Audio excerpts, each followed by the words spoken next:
Hi guys, today I'll show you how to replace a cabin filter or pollen filter in a Isuzu DMax SUV. So first you remove the glove box,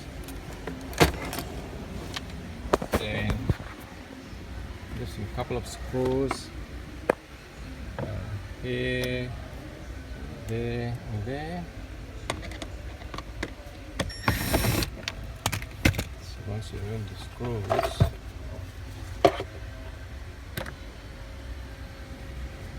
you can remove the spring. Take this one off. And a small piece of cover. When you unclip it, you can see the cabin filter out.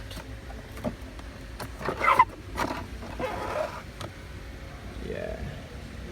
When you fit the filter back, just use this arrow mark.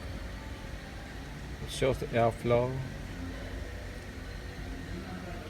Yeah, the arrow marks down. Cool.